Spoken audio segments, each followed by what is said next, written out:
Hi, boys and girls. In this video, we are going to talk a little bit more about daily life in a colonial village.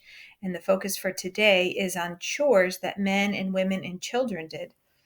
Now, everybody in colonial times worked pretty hard, and there was lots to do to help a family survive. Most of the families were farmers, or many of the families were farmers. And so a lot of the work dealt with surviving on their farm.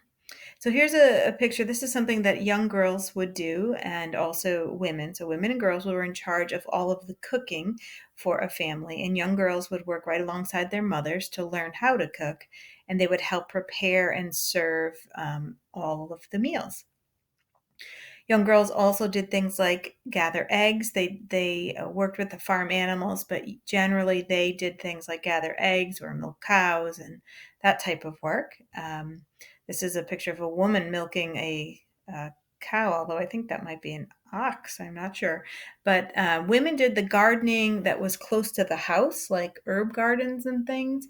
They did the cooking, the milking, and this shows a woman churning butter. So that is a way that they would take milk and churn it up and down and turn it into butter, and the bottom part that's left over is called buttermilk. So churning butter was a job that both women and girls did. This is a picture of a woman who is making candles. So many people had to make their own candles. And this is a string that's dipped in this hot boiling mixture of paraffin and animal fat. And they dip that, and it eventually makes a candle. You can see over here that she's got a lot. So it's possible that this woman was what's called a chandler who made candles and then for her own family, but then sold some as well. So that was something to do. Women and girls were always very busy with spinning wool and cleaning wool, carding wool. That's what they're doing in this picture, which is pulling wool apart. They were weaving and sewing. So they were in charge of making a lot of the fabric and the wool, the yarn, and also then once the fabric was made, they were making the clothes.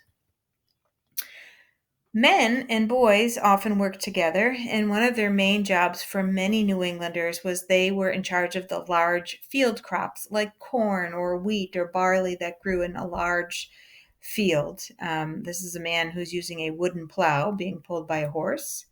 This is another family plowing with the oxen are pulling the plow behind them as they get ready for planting. The men and the boys were generally involved in taking care of the livestock, which are the larger animals on a farm, like sheep and cows and things. This is a picture of sheep shearing, which was something that happened in most New England farms. This man is cutting the wool off of a sheep. Now, it looks like it might hurt, but it doesn't. It's like getting your hair cut. It doesn't really hurt the sheep.